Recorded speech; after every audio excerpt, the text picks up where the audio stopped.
Okay, so we finished up B'dikas Chametz.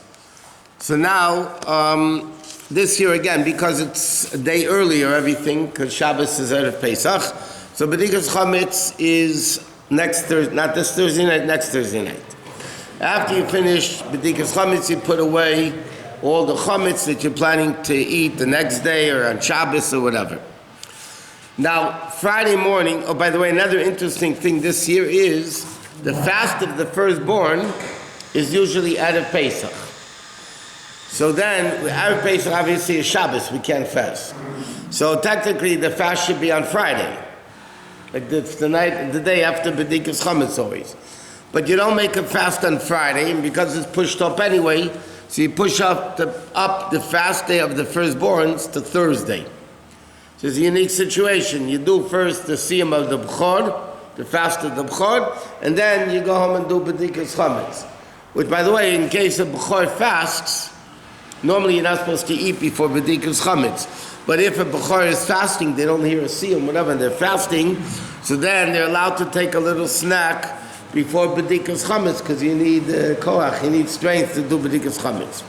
Okay, so now, this year, Friday, so normally in a normal Yom Tov situation, you have to nullify, there's a certain time you're allowed to eat chametz to, which is at the end of the 4th hour into the day, which this year would be, the eating chametz this year would be 10:46. 10:46 would be the latest you can eat chametz. But this year, Friday, is a very interesting thing. We could still eat chametz a whole day because it's not even Erev Pesach yet. But we have to burn the chametz and sell the chametz, even though technically you could burn chametz a whole day Friday because it's not Erev Yom Tov, there's no time limit, and you could sell chametz a whole day on Friday. See, regular year you can't, because you can't eat chametz after a certain hour, and you can't benefit from chametz after 11:51. 11:51. But this year is different. This year is different because it's Friday. It's not really Erev Pesach. Nevertheless, halacha says that you sell the chametz before midday, and you burn the chametz before midday. You don't have to do it 11:51. You could do it an hour later before 1 o'clock. It's midday. But yes, some people do it on the regular time that they would do it every year. People shouldn't get mixed up. This year was later, this year's earlier. So, but the Alter Rebbe in Shulchan Aruch says at least you should do it before Chatzos, the sale and the burning of the chametz. Now, normally when we burn the chametz, we nullify the chametz again. When it comes for the time that you're not allowed to benefit from chametz, which again, if this year would be 11:51 in the morning, so normally you'd have to sell the chametz, you have to burn the chametz, you have to nullify the chametz. So even though after B'dikas Chametz we do bittul chametz, we nullify the chametz, but normally the main bittul chametz, the main nullification of chametz, is done at the time you burn the chametz. This year, though, you can't do it then, because you're still eating chametz. You're still having chametz. You're still eating chametz Friday night, Shabbos day. You're still eating chametz. So this year, people have to remember, it's a very important thing, that Shabbos morning, after they finish eating chametz by 10:56, before 11:51, they should nullify the chametz. It's very hard to remember because like this you remember because you're burning the chametz, so you remember to nullify the chametz.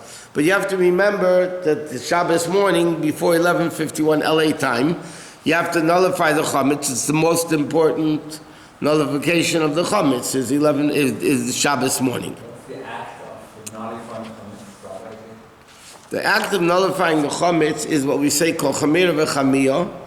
Okay. Now, it's written in Aramaic, because that was the language people understood at that time. The time of the Gemara, the time of the Talmud, that's what they spoke, Aramaic. But it says clearly in halacha, the act of nullification of chametz means you're giving up ownership of it. And if you don't know what you're saying, then it's worthless.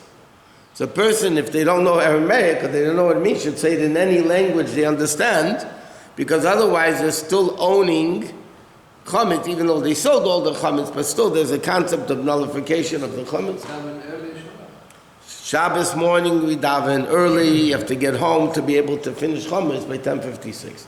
So like here we're going to daven 7:30.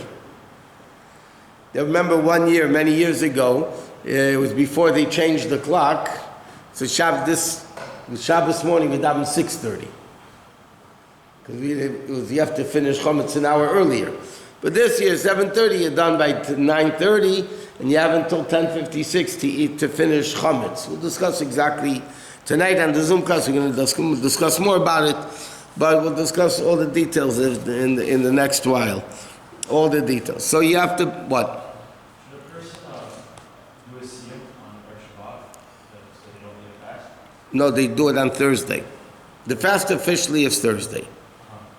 It says in halacha, if somebody didn't, they can fast Friday, but to begin with, that's what some people hold. But you have to fast on Thursday. The Chacham instituted the fast on Thursday, and therefore you have to listen to a siyum, somebody finishing a tractate, or by the way, if there's a bris milah or a pinyan haben that day, then you also don't need to fast. If you go to the bris, it's a sudas mitzvah, so you wouldn't have to fast for the rest of the day. So this year again is Thursday. You have to be physically where? Where the buried is taking place, or can it be on a Zoom? No, you can't Zoom it. Zoom it is... It's not something you have to listen.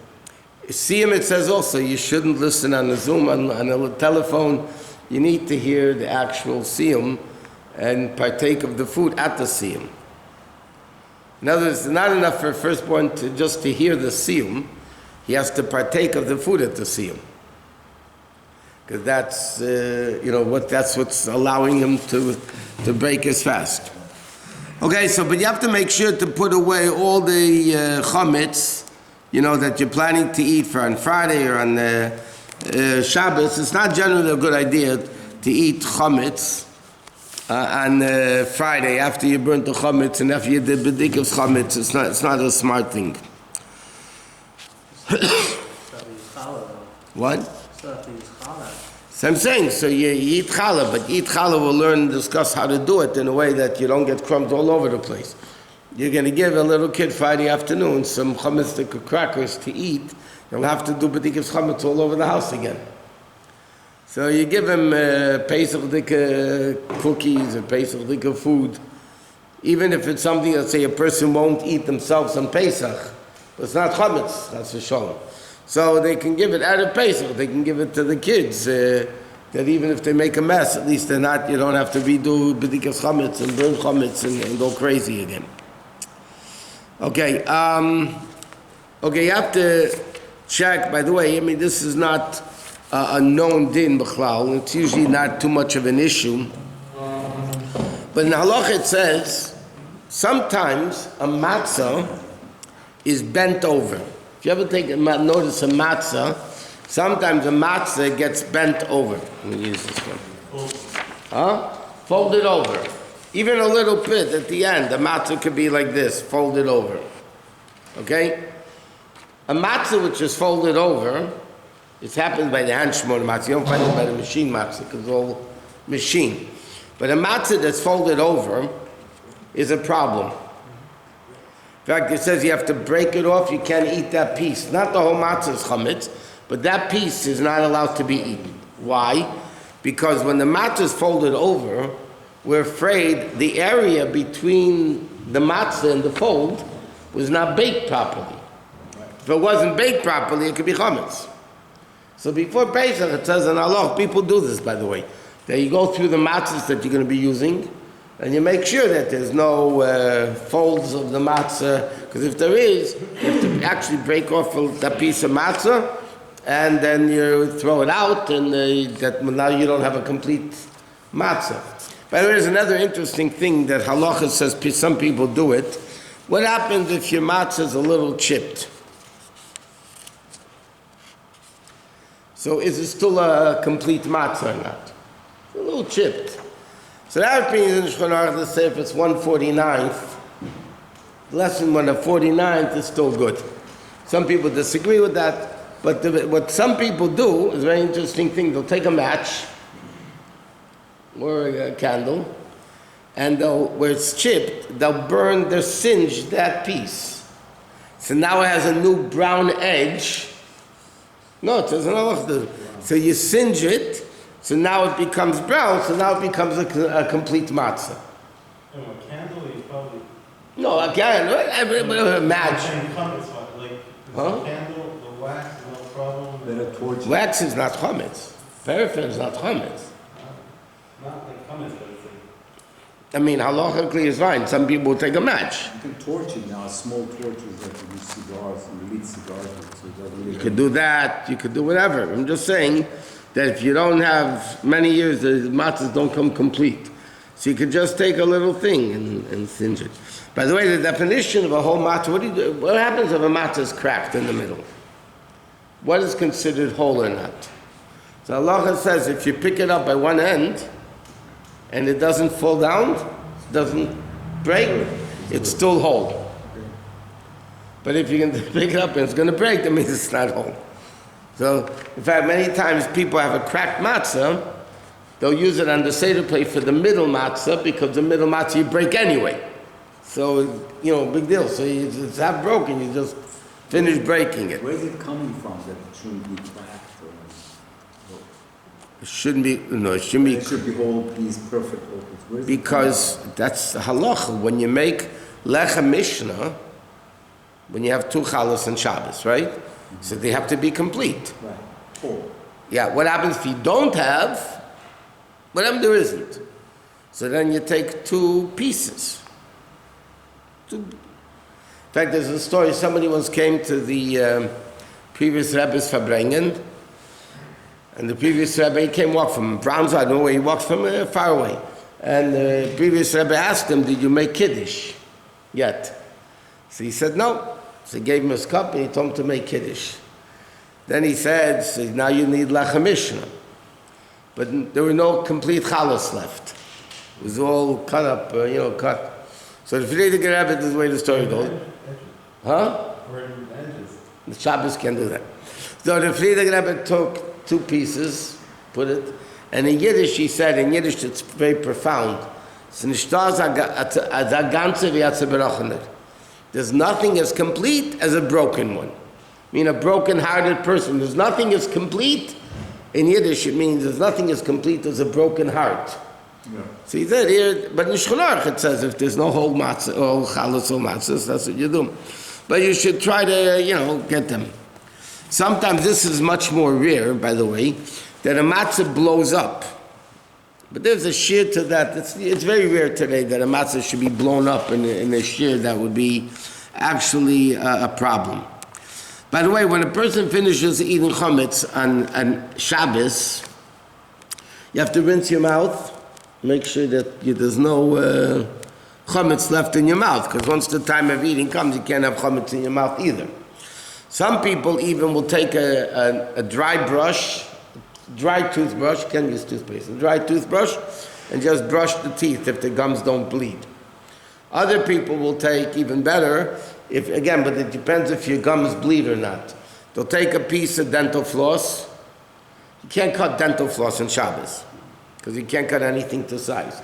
So before Shabbos, they'll cut dental floss, and then the din is, you're allowed to floss your teeth. Now, if your teeth always bleed every time you floss, then you're not allowed to floss your teeth on Shabbos, because then you're causing it to bleed.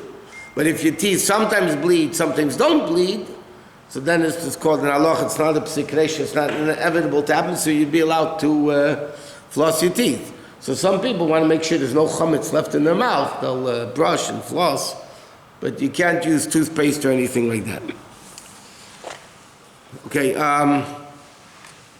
Okay, checking the pocketbooks that we learned already. Okay, next. Now, Erev Shabbos, Erev Shabbos, Friday, it's not really Erev Pesach. But for all practical purposes, it feels like Erev Pesach. So at Mincha, Erev Shabbos, It's a regular Hoidu Paschalio. The Shabbos afternoon, which is really Erev Pesach, so then after Mincha, you have to daven Mincha early. Because after Mincha, you have Avodah Mayinu, we say the parts of the Haggadah, and you have to say Seder Korban Pesach. You're supposed to do that before sundown. So most shul will daven a little bit earlier, Shabbos afternoon. After Mincha, you say Avodah Mayinu until Chapa Kol Minisenu, and then they'll say the Korban Pesach. It's just, things that do. Okay. Mitzvah to say you don't say anyway Shabbos, but Friday you do.